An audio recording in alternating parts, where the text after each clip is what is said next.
In this video, I want to talk about the importance of learning to pay yourself first.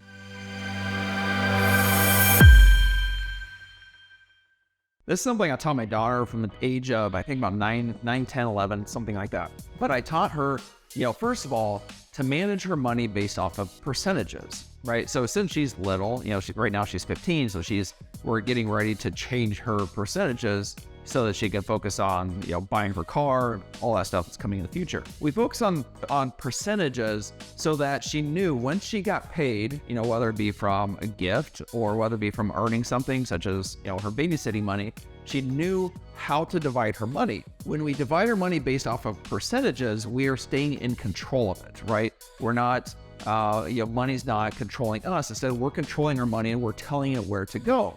And by dividing money based off percentages, that's the easiest way to do that. Here's the next important thing is learning to pay yourself first, okay?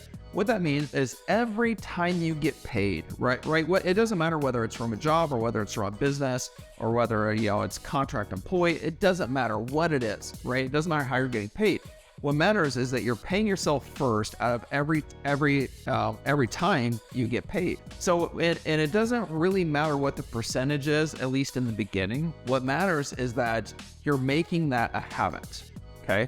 And by doing that, you are declaring that you are making your financial life a priority. When you pay everybody else first, you pay your mortgage and you pay your bills and your gas and your groceries and your insurance and everybody else, you're never going to have enough left because you'll always increase your lifestyle up to your earning capacity.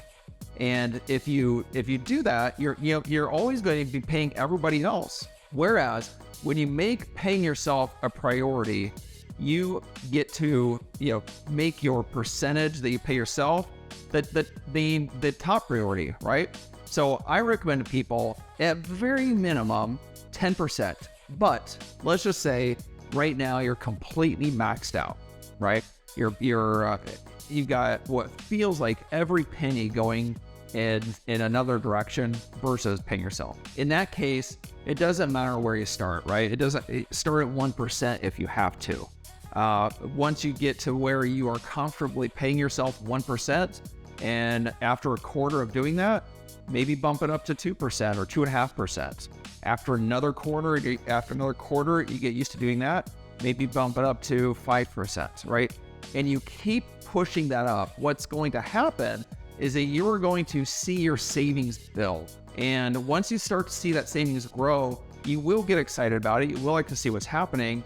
And chances are you're going to start reducing your expenses in other areas because you're going to want to see your savings continue to grow even faster.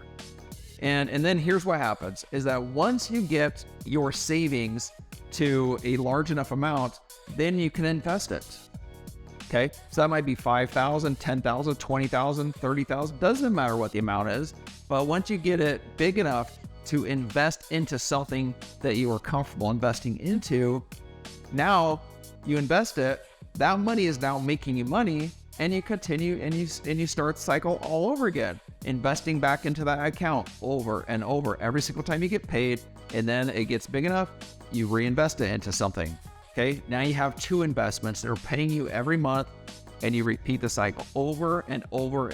This is the key to wealth. It's not what most people think it is. That a lot of people, especially in real estate, like what I teach, they think that they have to buy every property at super below market value to where they can complete a full BRRRR strategy and never have any money into the deal. And that's great if you could do that, but the reality is it's not always going to work out that way. And by investing into ourselves first, or I should say by paying ourselves first, we build our investment account so that we can invest into assets, so we can invest into businesses, so that we can lend money, so we can do whatever we are comfortable investing into. And that habit, it pays us for a lifetime. The studies have showed that anybody, even making just a modest income, earns a couple $1 million minimum in their lifetime. So by continuing to invest into by paying ourselves first and investing that income over and over again, but throughout our lifetime, it's almost guaranteed that we become financially free and multimillionaires, right? And I don't like the way use the word guarantee, but it's extremely likely that we will become financially free and multimillionaires if we practice that. But if we don't, and we pay everybody else first, it's almost extremely unlikely that we'll become financially free and millionaires. So by practicing that one single habit of paying ourselves first every single time we get paid, I don't know what the percentage would be, but the chances of increasing our likelihood of becoming financially free and millionaires versus not is extremely high.